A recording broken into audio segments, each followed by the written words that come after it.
हे बघा video shooting आम्ही लाईव्ह दाखवतो मला, तुम्ही म्हणता तसं नाही होत. 20 रुपये आमच्या दुकानाला लिटर बाजार आहे आणि 200 मिलीची दारूची बाटली 80 रुपयाला आहे.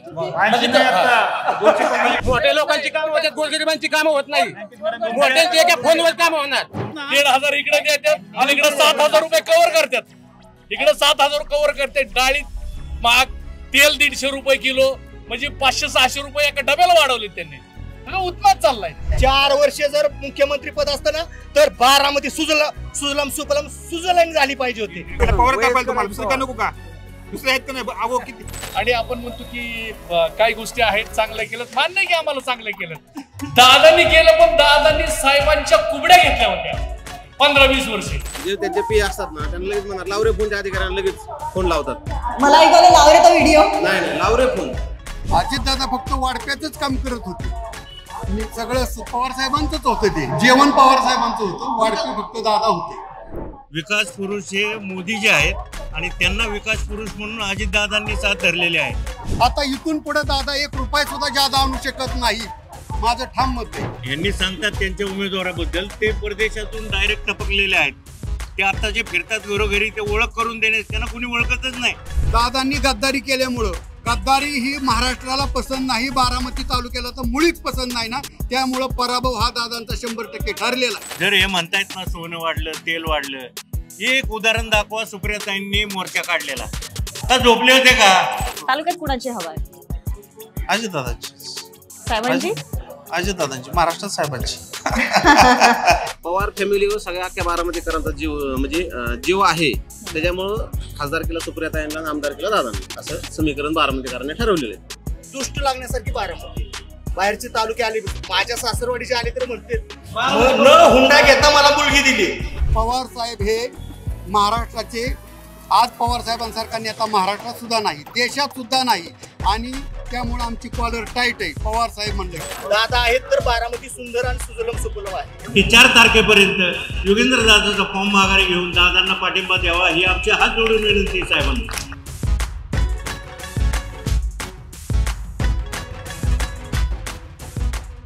राम राम मंडळी, मी मयुरी कराडे आणि तुम्हाला तर माहितीच आहे आपला विषयच बरी आहे. जत्रा लोकशाहीची चर्चा बारामतीची. बारामती विधानसभा मतदारसंघामध्ये सध्या आपण आलेलो आहोत आणि तुम्ही माझ्या मागे पाहू शकताय शारदा प्रांगणच्या समोर आपण आहोत. इथे दोन्ही बाजूला, एका बाजूला अजित पवार यांचं ऑफिस आहे, दुसऱ्या बाजूला शरद पवारांचं ऑफिस आहे. आणि आता बारामती विधानसभेमध्ये काय काय ज्वलंत प्रश्न आहेत, तिथले कळीचे मुद्दे काय आहेत, लोकांमध्ये कोणाची हवा आहे, लोकांचा कौल कोणाला, या संदर्भात सविस्तर चर्चा करणार आहोत आणि थेट लोकांची मतं जाणून घेणार आहोत. चला. काय आम्ही ज्यावेळेस या तालुक्याचा अभ्यास करत होतो त्यावेळेस लोकांचं असं म्हणणं आहे की दादांनी एवढा मोठा निधी आणला, त्यातला थोडा जरी निधी ग्रामीण भागात दिला असता तर तिथला पाण्याचा प्रश्न मिटला असता. असं काय नाही, हा दुष्काळी भाग आहे.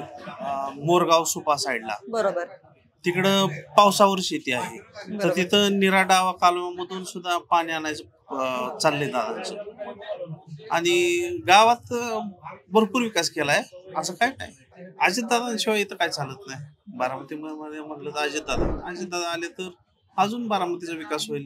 दादांचं म्हणणं आहे की देशात आणि महाराष्ट्रात 1 नंबरचा तालुका करायचा आहे बारामती विकासाच्या बाबतीत, असं त्यांचं पुढचं उद्दिष्ट आहे. शेवटचा प्रश्न, तालुक्यात कुणाची हवा आहे?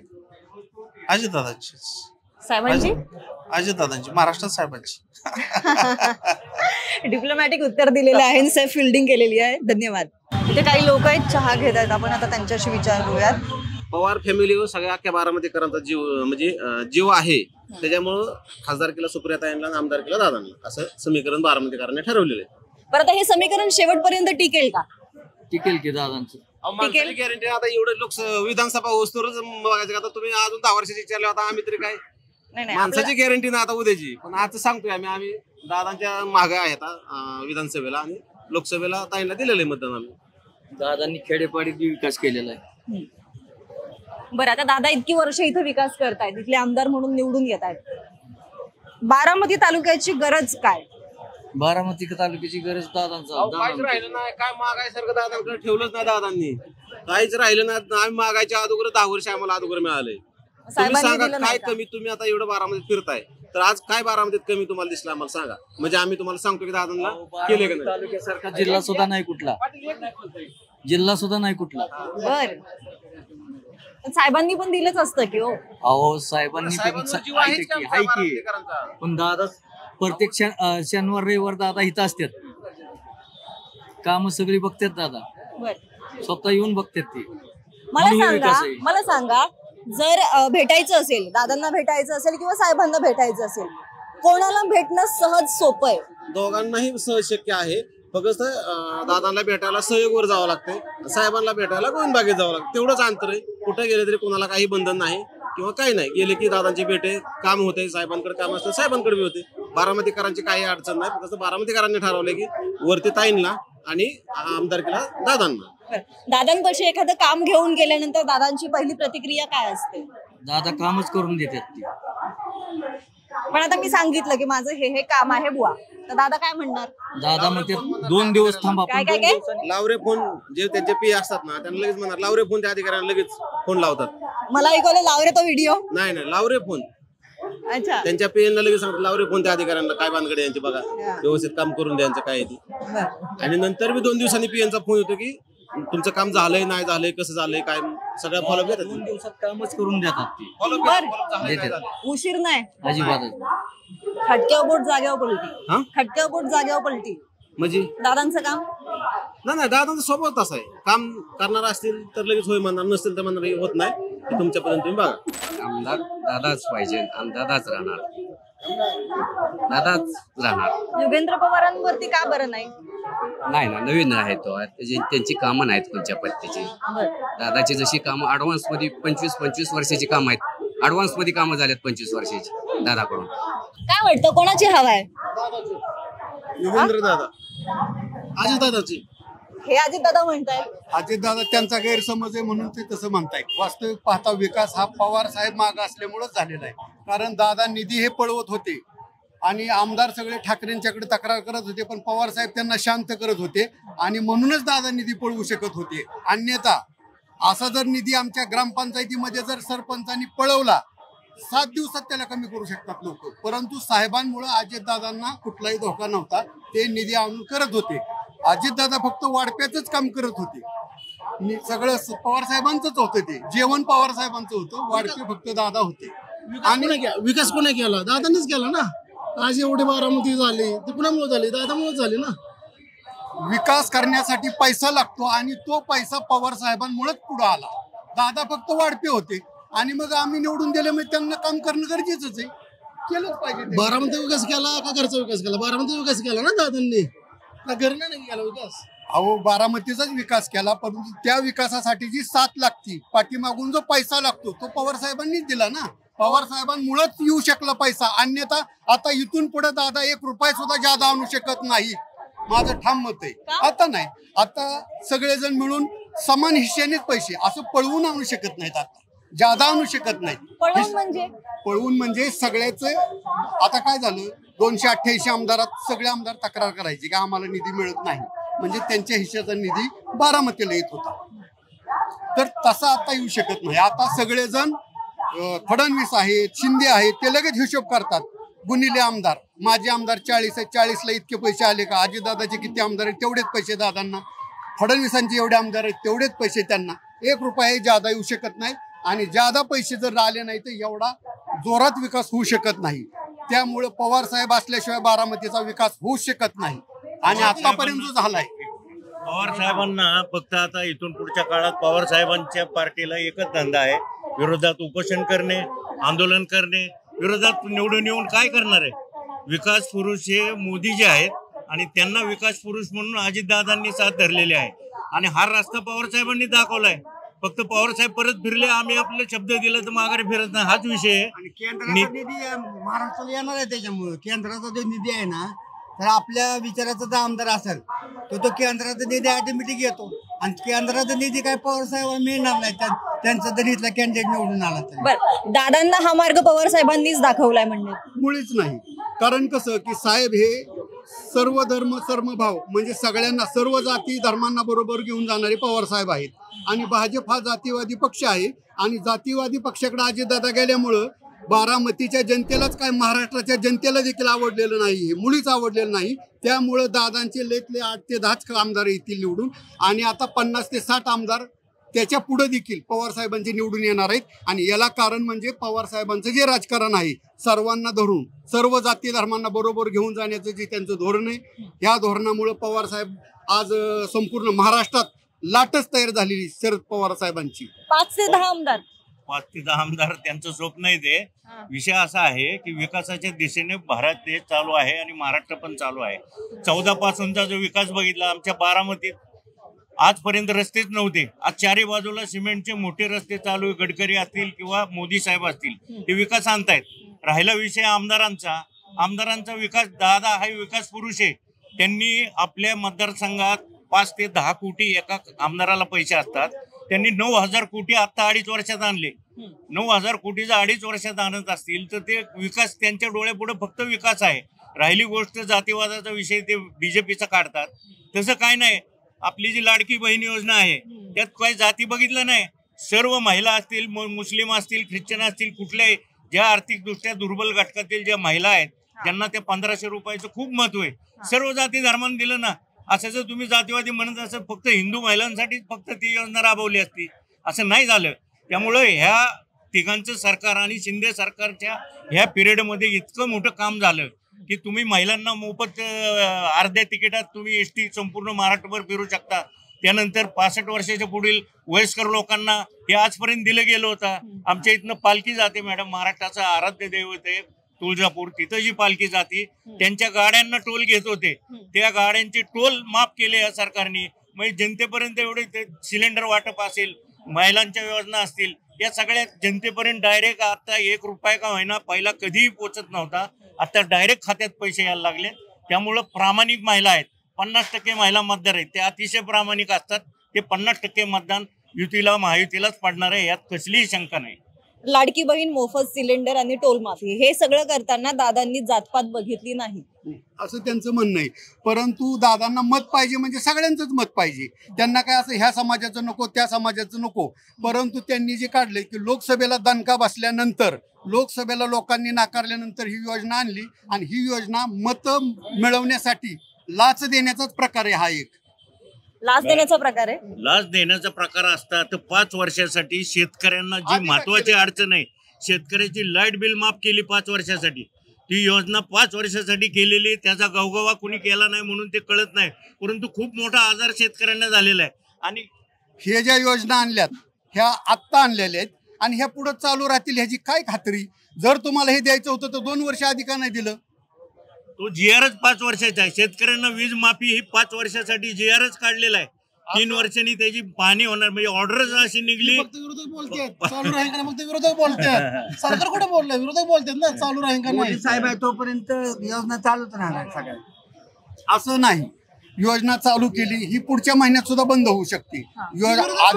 आदेश काढणारे हेच आणि उद्या नाही परवा सत्ता त्यांची येतच नाही बंद करायला. आणि ही योजना कशाही परिस्थितीने 100-500 वाढवून महाविकास आघाडीचं सरकार हे चालूच ठेवणार आहे. आणि झालं हे विकास करतायत. मला एकच त्यांना सांगायचं की जे काय अजितदादांनी पैसे आणलेत ते फक्त आणि फक्त शरद पवार पाठीशी होते म्हणूनच आणता आले. अन्यथा त्यांना हे जादा पैसे आणता आले नसते आणि हे सगळे मान्य करतात. बरं, आपण विकासाचा मुद्दा घेतोय. काय वाटतं, काय काय विकास झाला आणि काय काय व्हायला पाहिजे होता. विकास जर तसं म्हणलं तर काय झालंय, शहरामध्ये दादा जास्त लक्ष देत होते. ग्रामीण भाग आमचा अजूनही थोडं हे झालं ना की आम्हाला टँकरच लागतो. टँकर शिवाय आमच्या पिण्याच्या पाण्याचे अजून काय आमचा विकास तसा पाहिजे ती झालेलाच नाही ना. विषय असा आहे, पवार साहेब 4 वेळा मुख्यमंत्री होते. संपूर्ण आयुष्यात राजकारण त्यांनी केलं आणि 3 टर्म खासदार सुप्रियाताई होत्या. आता त्या पिरियड मध्ये नसल झाला त्यांच्या हिशोबाने विकास, तर त्यांच्या पिरियड मध्ये झालेली हे वाईट घटना आहे. त्यांनी त्याचं उत्तर द्यावं की तुम्ही काय केलं. या इकडे या, मैदानात या. काय काय म्हणायचंय. इकडे या, इकडे ग्रामीणचा विकास बघा. ग्रामीणचा काही विकास खड्डे खुडे अजून आहे, रस्ते असेच आहेत. बर, हे बघा व्हिडिओ शूटिंग आम्ही लाईव्ह दाखवतो तुम्हाला. तुम्ही म्हणता तसं नाही होत. आणि आता कामगारांचा एवढ्या अवस्था एकत्र 10,000 रुपये काम करतात लोक एमआयडीसी मध्ये. थोडस आवाज बंद करू म्हणजे आवाज जाणार नाही तिकडे. एमआयडीसी मध्ये 10,000 रुपयात कामगार करतात काम इथे आता कॉन्ट्रॅक्ट बेसवर. कंपनीचा रूल आहे 25 रुपये फोन करा देत, कंपनीचा रूल आहे पण देत नाही ते. कॉन्ट्रॅक्ट मध्ये सगळं बेसळायचं. आता हे नगरपालिका लोक 7,000 काम करतात, त्यांना बी पगार वाढला पाहिजे ना. बघतं का कसं हा विकास नाही, विकास आमचा आला पाहिजे, विकास जनतेचा पहिला विकास. पवार साहेबांनी मुख्यमंत्री झाल्यानंतर ह्या कालावधीमध्ये आम्हाला जाणाई शिरसाई योजना मंजूर करून दिली. पवार साहेबांनीच MIDC देखील पहिल्यांदा मुख्यमंत्री झाल्यानंतर 150 MIDC नंतर बोला 150 MIDC आणल्या पवार साहेबांनी आणि म्हणून तर आज बरीचशी लोक इथं काम करतात. मॅडम आता काही रोजगार नाही, एमआयडीसी 40 कामगारांना पगार व्यवस्थित मिळत नाही. कॉन्ट्रॅक्ट बेस सगळे लोक येतात आता. रोज कामासाठी फिरावं लागतं, काम बारामतीचाच रहिवासी आहे पण कामासाठी रोज फिरावं लागतंय. 40 रुपये रोज जाणं येणं परवडत सुद्धा नाही. आणि काम करून तरी काय 90,000 रुपये महिना आहे. तुमचा विरोध कुणाला आहे नेमका? विरोध कुणाला नाही, आमची प्रगती नाही त्याला विरोध. जबाबदार कोण आहे असं वाटतं? दोन्ही त्या जबाबदारी आता काय म्हणायचं, ह्यांचं म्हणणं आहे की आमची प्रगती झाली नाही याला दोन्ही नेते जबाबदार आहे. पहिल्यांदा तुमच्याकडे येते, तुम्ही सत्तेत आहे. मी त्याला उत्तर असं देतो की उगवता सूर्य कधीही आपल्याला प्रकाश देतो, ऊर्जा देतो. उगवता सूर्य अजितदादा आहेत आणि दादांचा विकासाचा दृष्टिकोन संपूर्ण महाराष्ट्राने बारामती पॅटर्न जो पाहतात तो फक्त विकास म्हणून. आणि विकास म्हणून आपण जर त्यांच्याकडे पाहिलं तर आपल्याला त्या गोष्टी, आता आमच्या अजितदादा जे आहे 4 वेळा उपमुख्यमंत्री, सगळ्या मंत्री खात्यांचा अनुभव, त्यानंतर प्रशासनावर एवढी जबरदस्त पकड, हे सगळं असताना आमच्या समोरचा उमेदवार त्या तोलल्यामाल्याचा असावा. आता तो नाहीये, त्यामुळं ही लढत सरळ दिसती आहे. आणि दादांचं स्वतःचं जे काम आहे ना त्याच्यावर हे मत आहे. आम्हाला लोकसभेत काही गोष्टी घडल्या त्यावेळेस उलट होतं की 3 वेळा खासदार होते सुप्रियाताई आणि सुनेत्रा वहिनी ह्या नौक्या होत्या. आता नेमकं त्याच्या उलट आहे. इतका मोठा प्रशासनावर पकड असलेला माणूस महाराष्ट्रात सापडणार नाही. निधी आणणे आणि त्यांनी 10 वेळा अर्थसंकल्प सादर केला महाराष्ट्र राज्याचा. असा अनुभवी माणूस बारामतीला पाहिजे का नौका येऊन मोर्चे काढणारा पाहिजे, हे विचार जनतेने करणं गरजेचं आहे. अनुभवी माणसाला उमेदवारी द्यायची किंवा संधी द्यायची की नवख्या माणसाला संधी द्यायची? अहो सध्या युवकांचा जमाना आहे. युवकांनीच आता हे हातात घेतलं पाहिजे. आणि योगेंद्र पवारांचं व्हिजन हे युवकांच्या हाताला काम देण्यासाठी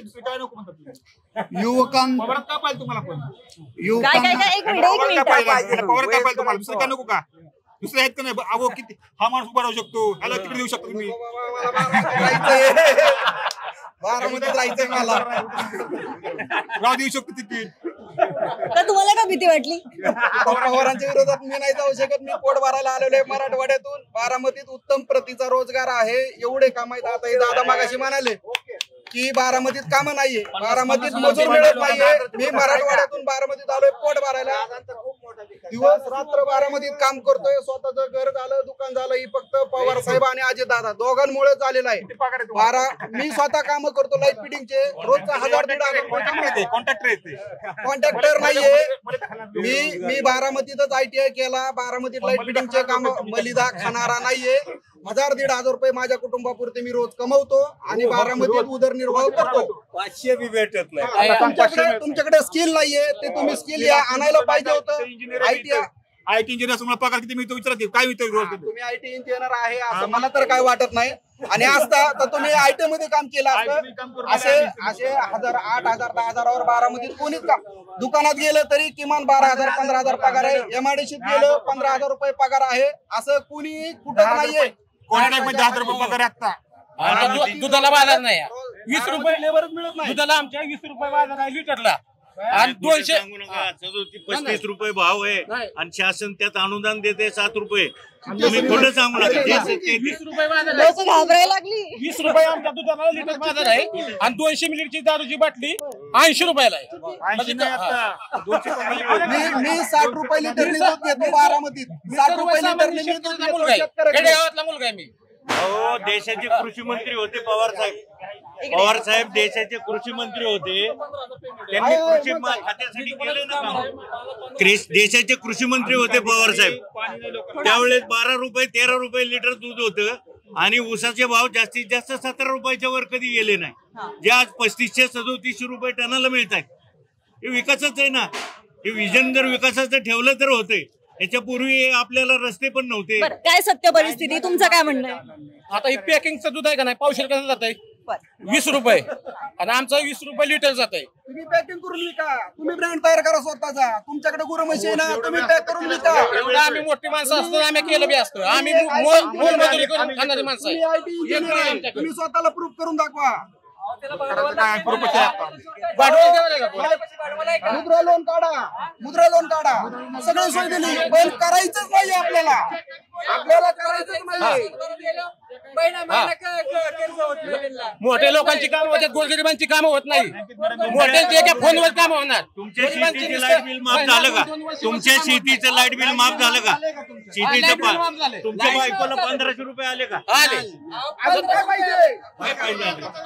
1500 रुपये आले, 1600 रुपये 7,500 रुपये खात्यात जमा झाले. 7,500 रुपये दिवाळीला महिलेला हक्काने ती मार्केटमध्ये फिरून खरेदी करते. हक्काने ती आपल्या मुलाबाळांसाठी आनंद व्यक्त करू शकते. आमचं दिलंय टॅक्समध्ये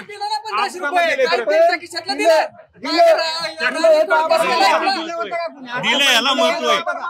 आतापर्यंत दिलं नव्हतं कोणी. त्यांनी ते दिलं तर दिलं. 1500 रुपये दिले. इकडे या की. बरं चालेल. आपण विकासाबद्दल बोलतोय. इथला एक महत्वाचा प्रश्न आहे, तो म्हणजे फक्त शहरी भागात विकास झालेला आहे, ग्रामीण भागात विकास झालेला नाहीये. कारण आम्ही सुद्धा तालुक्यामध्ये फिरतोय, आमचा सुद्धा सर्वे सुरू आहे. असा एक पाण्याचा प्रश्न आहे जो कित्येक वर्ष प्रलंबित आहे. पाण्याचा प्रश्न मिटलेला नाहीये. त्याची कारण काय? नाही, संपूर्ण तालुका पवारसाहेबांचं नियंत्रण नाही याच्यावर सगळ्या गोष्टी. इतके दिवस राजकारणात आहेत ना पवार साहेब, त्यांनी हा प्रश्न आतापर्यंत भिजत ठेवला मुद्दाम. ग्रामीणचा विकास केला नाही. अजितदादा आल्यापासून बरं 90% विकास झाला, पण ग्रामीणचा विकास ह्याचं जसं कुठल्या गोष्टी साहेब श्रेय घेतात तसं ग्रामीणचा विकास झाला नाही. इतके दिवस यांनी राजकारण केलं पवार साहेबांनी. माझ्या जन्माच्या वेळेस ते राजकारणात आले होते. इतके दिवस ग्रामीणचा विकास त्यांनी, इतके वेळेस त्यांची मुलगी खासदार आहे, 2-3 वेळा हे खासदार होते, मुख्यमंत्री. मग ग्रामीण बारामतीचा ग्रामीण विकास का थांबला हे त्यांना विचारलं पाहिजे पवार साहेबांना. गेले कित्येक वर्ष पाण्याच्या भोवती इथलं राजकारण फिरतंय. तालुक्याचा आमदार कोण होणार हे सुद्धा याच्यावरतीच ठरतंय असं म्हणलं तर अवघड ठरणार नाही.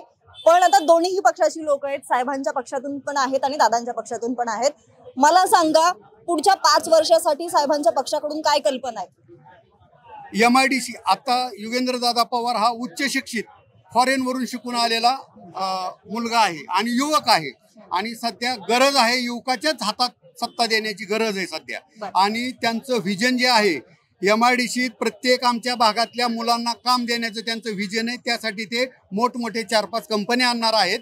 त्याचप्रमाणे आमच्या जिरायत भागात शेतकऱ्यांना विहिरी खोदून देत आहेत, ओढा खोलीकरण करतायत. पाण्याचा प्रश्न आणि आमची शेती बागायत कशी होईल हे त्यांचं व्हिजन आहे. आमचं उत्पन्न जर 5,000 असेल ते तर डायरेक्ट ते 10,000 कसं होईल हे त्यांचं नियोजन आहे. माझं असं म्हणणं आहे मॅडम, यांनी सांगतात त्यांच्या उमेदवाराबद्दल, ते परदेशातून डायरेक्ट टपकलेले आहेत. ते आता जे फिरतात घरोघरी ते ओळख करून देणे, त्यांना कोणी ओळखतच नाही. त्यांचा काही संपर्क नाही बारामतीचा. ते डायरेक्ट परदेशातून आलेले, ना ग्रामपंचायतीला उभा राहिले, ना नगरपालिकेला उभं राहिले. प्रशासनातून पैसा कसा आणायचा, तिथं ठराव कसा मांडायचा, काही अनुभव नाहीये. पण त्याच्या अगेन्स्ट आमचे उमेदवार अजितदादा यांनी सिद्ध करून दाखवलंय. 9,000 कोटीचा विकास निधी जर बारामती शहरात आणत असतील किंवा बारामती तालुक्यात आणत असतील तर त्याच्या कॉम्पिटेटिव्ह मध्ये यांचा नौका उमेदवार आमचं नुकसान होईल. योगेंद्र पवारांची स्वतःची अशी ओळख नाहीये म्हणतात. युगेंद्रदादा पवार हे गेले 3 वर्षापासून बारामती तालुक्यात पाण्यावर काम करतात. की आमच्या जिरायत भागात ओढा खोलीकरण असू द्या, विहिरीची कामं असू द्या, आणि त्याचप्रमाणे इकडं देखील ते सगळीकडेच काम करतात. लोकांच्या अडीअडचणीला धावून जातात आणि हजर राहतात. अजितदादा जो निधी आणतात त्याला गॉडफादर पवार साहेब आहेत. आणि आता युगेंद्रदादांना, अजितदादांना आता गॉडफादर राहिलेलं नाही, युगेंद्रदादांना पवार साहेब माग आहेत. त्यामुळं वाटेल तेवढे पैसे म्हणा किंवा सत्ताच पवार साहेबांची येणार असल्यामुळे युगेंद्रदादा पाहिजे तेवढा विकास करणार आहेत. विधानसभेमध्ये साहेब शेजारी बसून नाही सांगणार हे सूचना मांड, हा ठराव मांड. त्यांना साहेब बाहेरच राहणार, आशीर्वाद देतात, तिथपर्यंत ठीक आहे, आम्ही बी आदर करतो साहेबांचा. पण आतमध्ये तुम्हाला लढावं लागणार आहे विधान परिषदेत, विधानसभेत. मार्गदर्शन हे नेहमी अगोदरच असतं बाहेर, की आपल्याला हा विषय मांडा, तो विषय मांडून ठराव मंजूर करून घ्या, ती मांडून मंजूर करून घ्या, असंच असतंय. नाहीतरी कोण एकदम जुनं होतं असं कामाला. सगळेजण युवकच असतात, नंतर अनुभव होतो. परंतु युगेंद्र दादांच्या मागे पवार साहेब असल्यामुळे हे कुठलेही प्रश्न उद्भवणार नाही, अडचणी येणार नाहीत. पण दादांवरती ही वेळ का आली, वाट वेगळी करण्याची वेळ का आली? दादांनी गद्दारी केल्यामुळं. गद्दारी ही महाराष्ट्राला पसंत नाही, बारामती तालुक्याला तर मुळीच पसंत नाही ना, त्यामुळं पराभव हा दादांचा 100% ठरलेला आहे. पण गद्दारीची वेळ का आली? गद्दारीची वेळ म्हणजे आता लोक म्हणतायत ईडी मागे लागणार होती, भ्रष्टाचार झालाय, अमुक तमुक अशा चर्चा बरेच असतात, त्या भीतीने ते तिकडे गेलेले. माझं असं म्हणणं आहे, या गद्दारीचा विषय जो आहे ना, माझं असं म्हणणं आहे की 2006 साली 2 जागा आमदार जास्त आले होते काँग्रेसपेक्षा. त्यावेळेस असं ठरलेलं ज्याचे जास्त आमदार त्याचा मुख्यमंत्री. त्यावेळेस मुख्यमंत्री पद आपली पकड आपल्यापेक्षा महाराष्ट्रात कुठलाही दुसरा नेता वर जाऊ नये ह्या इच्छेपायी साहेबांनी त्यावेळेस RR पाटील मुख्यमंत्री झाले असते, त्यांना संधी नाही दिली. आमचे 2 असून सुद्धा काँग्रेसला संधी दिली. तिथं जी पक्ष थोडा दबला गेला, त्यानंतर कंटिन्यू पुढे जर त्यावेळेस मुख्यमंत्री कोणी झाला असतं तर पुन्हा एक वेळा दादांना दुसऱ्या वेळेस संधी मिळली असती. आणि ती संधी 2006 पासून 2024 पर्यंत दाबत आले. आता हे सहन करायचं किंवा रिस्पेक्ट द्यायचा इथपर्यंत त्यांनी इतकं त्यांचं कोंडलं गेलं, त्याचा स्फोट होऊन ते बाहेर पडले. बाहेर पडताना ते स्वतःहून बाहेर पडलेले नाहीत. साहेबांनी घेऊन गेले, अमित शहा बरोबर मोदींबरोबर मिटिंग घेतली आणि आपण आता त्यांना पाठिंबा द्यायचा असं डिसाईड झालं. पण अचानक एका रात्री ते फिरले आणि दादा आमचे असे ते एकदा शब्द दिला ते माघारी फिरत नाही. त्यांनी शब्द दिला तर त्यांनी आपले सरळ गेले, ते होऊन कधीही बाहेर पडलेले नाहीत. दादा स्वतःहून बाहेर पडले नाहीत म्हणतात. आता हे यांचं म्हणणं काय आलं की 2004ला समजा 2 आमदार जास्त आले होते, पण त्या 2 आमदार मुख्यमंत्री पद घेण्यापेक्षा चांगले 4 मंत्रीपद पवार साहेबांनी घेऊन आपले जे सहकारी आहेत त्या 4 जणांना संधी देण्याचं काम केलेलं आहे. मुख्यमंत्रीपद घेऊन काय करणार आहे? ठाकरेंच्याकडे मुख्यमंत्रीपद होतच, परंतु राष्ट्रवादी सगळं काम करत होती. आणि दादा समजा हे म्हणतायत आमचे काय म्हणले एकवचनी का काहीतरी म्हणत होते, आता ते मला तसं वाटत नाही. ते जर असे बोलायला किंवा प्रामाणिकच असतील किंवा शब्दाचे पक्के असतील तर ते आताच म्हणले होते की विधानसभा मी लढवणार नाही. युगेंद्र पवार युवक म्हणून त्यांना संधी देत आहेत साहेब. 2006ला अजितदादा युवक नव्हते का? त्यांना का नाही मुख्यमंत्रीपदी संधी दिली? आणि मॅडम एक मिनिट, 55 आमदारच्या वर आम्ही गेलो नाही कधी महाराष्ट्रात. आमचे स्थानिक म्हणजे महाराष्ट्राचे असून जर आम्ही 100 आमदार झाले असते ना, जर मुख्यमंत्री असतात तर. आता शिंदे साहेबांनी दाखवून दिलं मुख्यमंत्रीपद असल्यावर काय करता येतं. हे जे म्हणतायत की 2004 साली 2 आमदार जास्त आलते आणि अजितदादा आमचे मुख्यमंत्री झाले असते, मला एक सांगायचं की त्यावेळेस अजितदादा हे मुख्यमंत्री पदाच्या कॅपेबल नव्हते. त्यावेळेस इतर नेते होते, RR असतील, दुसरे बाकीचे होते, छगन भुजबळ असतील, पण दादा मुख्यमंत्री पदाच्या शर्यतीत नव्हते किंवा त्या पदाला पात्र नव्हते, त्यामुळे ते झालेच नसते. छगन भुजबळ किंवा RR पाटील यांना दिलं असतं तर पुढे पक्ष वाढला असता, हे आमचं म्हणणं आहे. आणि पुढे मग दादांना 15, 16, 14 कधीतरी संधी मिळली असती आणि पक्ष वाढत गेला असता. पक्ष वाढत नाही, सगळं मनाविरुद्ध होते, तरी सुद्धा 20 वर्ष घुसमटलेल्या अवस्थेत राहिलेला दादांनी तो निर्णय घेतला. ते गद्दारी नाही केली, तो निर्णय घेतला आणि ती विचारधारा चालू आहे त्यांची. घड्याळ हे चिन्ह घेऊनच ते पुढे चालू आहे. मुख्यमंत्री पद घेणं म्हणजे पक्ष वाढतो असं मुळीच नाही. माझं तर मत आहे अजिबात नाही. जर मुख्यमंत्रीपद ठाकरेंच्याकडे होतं का पक्ष वाढला नाही? आज रोजी पवार साहेबांचाच पक्ष त्यांच्या पुढे आहे. पवार साहेबांबद्दल संपूर्ण देशामध्ये माहिती आहे. मी यांना माहिती करता सांगतो, पवार साहेब हे अतिशय धूर्त राजकारणी किंवा तज्ज्ञ आहेत म्हणून त्यांना रिस्पेक्ट दिला जातो. पण कशासाठी? की तुम्ही कुणाला पुढे जाऊन न देण्यासाठी पाय ओढत असाल तर त्यात एक्सपर्ट नाही म्हणत. पवार साहेबांनी पॉझिटिव्ह सांगावं की यांना मुख्यमंत्री केलं, त्यांना हे केलं, असं काही केलेलं नाही. मग त्यामुळे मुख्यमंत्रीपद दिलं नाही म्हणजे पवार साहेबांना होल्ड आपला किती दिवस ठेवायचा आहे? माझ्या घरात माझे वडील माझ्याकडे सगळा कारभार दिलेला आहे, मी सगळं घर चालवतो. मग तुम्ही युवकांना संधी द्यायचंय तर तुम्ही रिटायरमेंट घेऊन दादाला पुढे करा ना. मोबाईलला रिचार्ज तुम्हाला सांगतो 50-100 रुपये होता, 300 रुपये गेला. आताच्या सरकारने रिचार्ज केला. तुम्हाला सांगतो 100 रुपयाचा स्टॅम्प होता. आता लाडकी बहिणीकडे दिली 100, 1,500 रुपये दिलेत आणि 100 रुपयाचा स्टॅम्प 500 रुपयावर नेला. मॅडम स्टॅम्प शिवाय कुठली गोष्ट होत नाही. नोटरी करायचं म्हणलं कचेरीत जायचं, वकिलाकडे नोटरी करायची, 100 रुपयाचा स्टॅम्प 500 रुपयावर केला. तुम्हाला सांगतो आता दिवाळीला सगळ्याला जाणवते 1,500 इकडे देतात आणि इकडे 7,000 रुपये कव्हर करतात. इकडे 7,000 कव्हर करते. डाळी महाग, तेल 150 रुपये किलो, म्हणजे 500-600 रुपये एका डब्याला वाढवले त्यांनी. सगळं उत्माद चाललाय. आणि जेव्हा ह्या लोकांना झटका दिला का आता मध्ये, तेव्हा सगळे रस्त्यावर झालेले आहेत. आणि आता जर झटका दिला का, आता जर महायुतीच्या सरकारला झटका दिला पब्लिकने, तर सगळे भाऊ स्थिर जागेवर येतील. माझं असं म्हणणं आहे, बऱ्यापैकी येतील, लक्षात ठेवा. आणि आपण म्हणतो की काही गोष्टी आहेत चांगल्या केल्यात, मान्य की आम्हाला चांगल्या केल्यात. दादांनी केलं, पण दादांनी साहेबांच्या कुबड्या घेतल्या होत्या 15-20 वर्षे, आणि साहेबांचा वर्ण आशीर्वाद होता, साहेबांचा वर्ण आशीर्वाद होता म्हणून दादा ह्या गोष्टी करत होते. आणि आता इथनं पुढे महायुतीचं सरकार येईल त्यावेळेस दादाने ह्या गोष्टी करून दाखवाव्यात.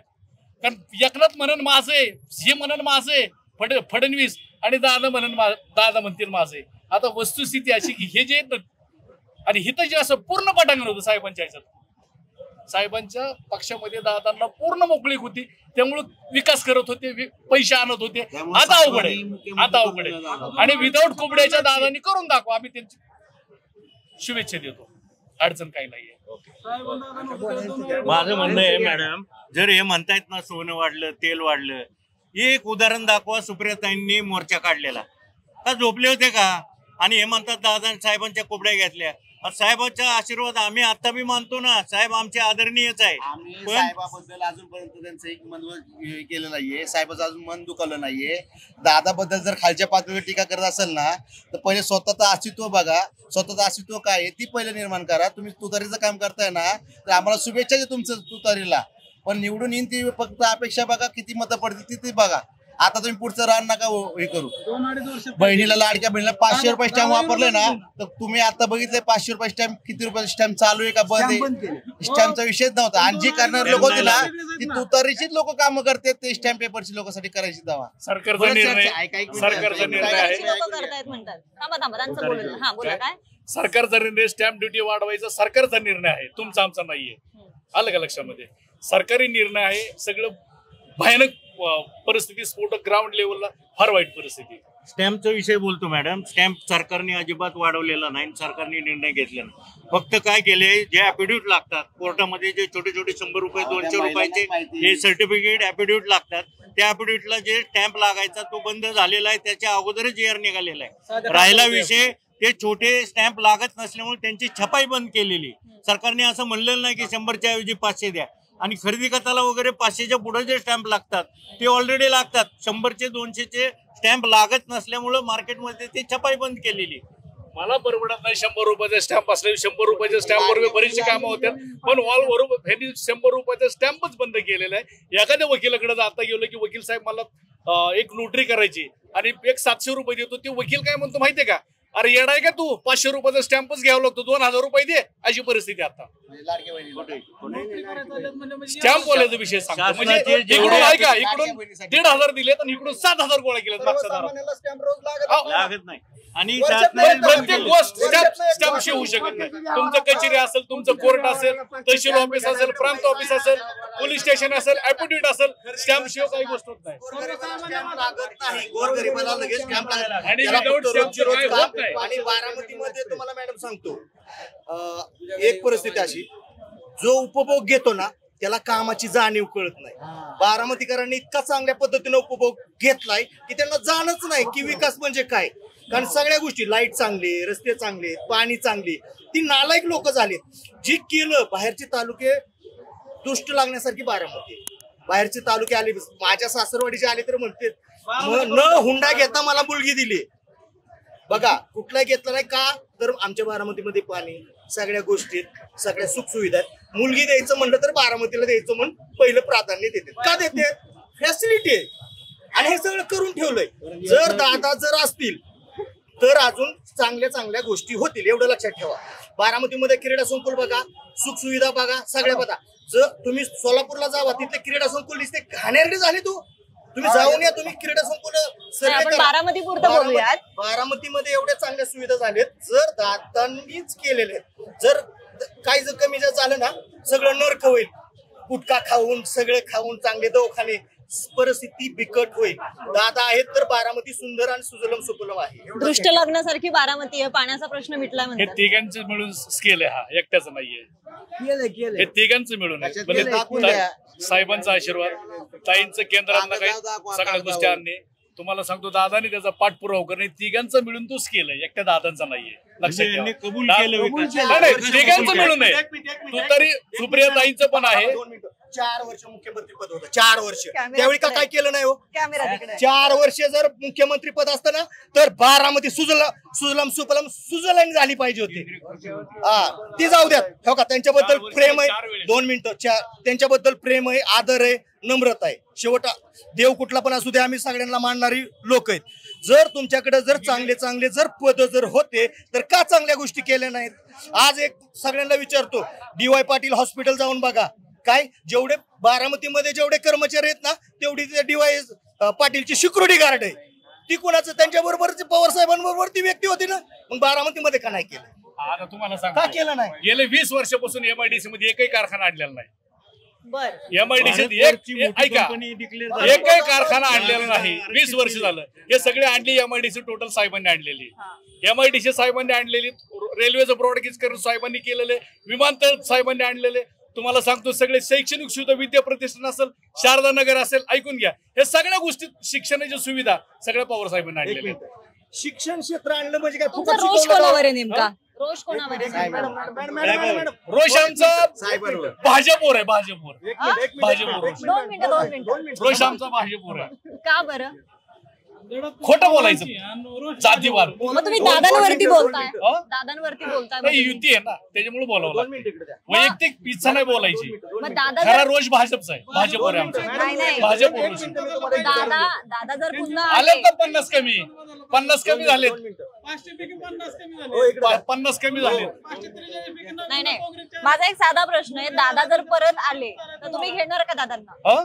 दादा जर परत आले तर सामावून घेणार का? पक्षांनी स्वीकारलं तर घेऊ, पक्षांनी नाही स्वीकारलं तर नाही घेणार. म्हणजे आम्ही तुमची काय भावना आहे? नाही स्वीकारणार. पक्षांनी साहेबांनी स्वीकारलं तर नक्कीच घेऊ, म्हणजे आम्ही स्वीकारू, नाही तर नाही. घड्याळाचे 22 वार पक्ष ठरवलं की आम्ही एवढे मोठे नाहीत. मी वंचित बहुजन आघाडीचा पदाधिकारी आहे. ही म्हणतात विकास काम केलं. मी म्हणते अजित पवार गटन साहेब गटाचे की काय? हो ऐका, मी म्हणतात विकास केला. हे कार्यकारी अभियंता आहे. कार्यकारी अभियंताला मी काय म्हणलं, बारामतीमध्ये गटरीमधनं पाण्याच्या लाईनी टाकल्यात, ही पुरावा आहे माझ्याकडे. आणि तो काय म्हणतोय अधिकारी मला की आम्ही कारवाई केली जाईल. का कारवाई केली नाही? गटरीमधून लाईन टाकल्यात पाण्याच्या आणि मग विकास गटरीमधलं पाणी बघा, ही पुरावा आहे माझ्याकडे. मला सांगा, आणि बारामतीमध्ये ना म्हणते विकासाच्या नावाखाली लय मोठा भ्रष्टाचार आहे. बारामतीमध्ये रस्त्यामधनं लाईन टाकल्यात पाण्याच्या, जाणून बुजून. 200 कुठे आले बारामतीला पाणी पुरवठ्याला? कुठे गेले? फक्त कुठे गेले? बाहेर गेले, बाहेर ग्रामीणला गेले. जिथं गरज आहे पाण्याची तिथं लाईनी टाकल्या नाहीत. म्हणजे इतका भ्रष्टाचार आहे ना, जास्तीत जास्त शेती पुरवठ्याला लाईन टाकल्या. आमच्याकडे पुरावेत. आणि सर्वात महत्वाचा मुद्दा, तुम्ही पत्रकार आहे ना, गटरीमध्ये लाईन टाकले. दादांना तुम्ही तर ना गटरीमध्ये लाईन का टाकल्यात पाण्याच्या? सर्वात महत्वाचा प्रश्न आहे ना. माणूस इमानदारीने उपास पकडायचे देवाचे, प्रत्येक धर्माचे उपास पकडा. ह्यांचं गटरीमधनं पाणी का प्यायचं आम्ही? मग गटरीच्या बाहेर आणि पाईपलाईन टाकायचे ना. प्राधिकरणाचे अधिकारी बारामती पाणी येते. तुम्हाला सांगतो काही कुणाला गटरीचं पाणी येते? एक सांगा, कुणाला गटरीचं पाणी येते? ही जर गटरीचं पाणी पिलं असते तर लोक आजारी पडले असते. गटरीचं पाणी पित असेल तर आजारी पडतील. ही पत्र आहे, ही पालकमंत्र्याला सुद्धा पत्र दिलंय. काय पत्र दिलंय? माळेगाव रोडला पाईपलाईन एखादी लाईन लिकेज कुठे झाली असेल ना, त्याचं बाबा माळेगावला पत्र दिलंय. फक्त कुठे लाईन लिकेज झाली माळेगावला पत्र दिलेलं आहे की बारामतीतली रस्त्यामध्ये लाईन चाललेली काढण्यात यावी. दादांना बी पत्र दिलंय, म्हणजे हनुमंत पाटलाला पत्र दिलंय. नगरपालिकेने मला बी माझ्यासाठी प्रत दिली. मग का नाही लाईन काढली? ह्यांचे ठेकेदार आहेत ना, लाईन रस्त्यात जाऊन द्यायची, जाऊन बुजू. ही पत्र आहे, ही पुरावा आहे. सत्ता असताना आणि शिवसेना सत्ता असताना त्या अजितदादाला प्रत्येक वेळेस डावळले गेले. प्रत्येक आमदारला निधी दिला गेला तरी ते लोक दादाबद्दलच वाईट बोलायचे. दादा आम्हाला काही देत नाही, दादा आम्हाला काही देत नाही. पण दादा सगळ्या गोष्टी प्रत्येक सादर करताना, अर्थ सगळं सादर करताना प्रत्येक वेळेस दादाने प्रत्येक आमदारला दिलं आणि दादाला बदनाम करायचं. ही कुठलं मुख्य सत्ता असताना मॅडम दादांवर केस दाखल करण्यासाठी ते आराराबाच्या थ्रू साईन झाले होते. आघाडीची सत्ता असताना म्हणजे साहेबांना माहित नव्हतं का की आर सही करतात दादाची चौकशी व्हावी म्हणून. प्रत्येक वेळेस काँग्रेस सिंचन घोटाळ्याची चौकशी म्हणून आर सही केली. आबांना सही करण्यासाठी कुणी सांगितलं होतं? याचं संशोधन घेण्याची गरज आहे. हे संशोधन घेण्याचे पृथ्वीराज चव्हाण त्यावेळेस मुख्यमंत्री होते, त्यांना कुणी आदेश दिले होते सही करण्याचे? दादांना दाबण्याचं काम या महाराष्ट्रामध्ये झालेलं आहे आणि ते कुणी केले सगळ्या भाजपने काही लोक न्यायालयात पाठवली ह्या चौकशीसाठी आणि न्यायालयाच्या आदेशानुसार आबांना फाईलवर सही करणं भागच आहे, अन्यथा न्यायालयाचा अवमान झाला असता आणि त्यामुळे आबांनी सही केलेली. याच्यात कुठलंही बाकीचं राजकारण नाही. आणि पवार साहेब हे महाराष्ट्राचे, आज पवार साहेबांसारखा नेता महाराष्ट्रात सुद्धा नाही, देशात सुद्धा नाही. आणि त्यामुळे आमची कॉलर टाईट आहे पवार साहेब म्हणलं मुख्यमंत्री आणि म्हणून आम्ही पवार साहेबांना कमीपणा येईल असं कुठलंही कृत्य करणार नाही. युगेंद्र दादांना लाखापेक्षा जास्त मताने आम्ही निवडून देणार आहोत आणि ही काळ्या दगडावरची रेख आहे.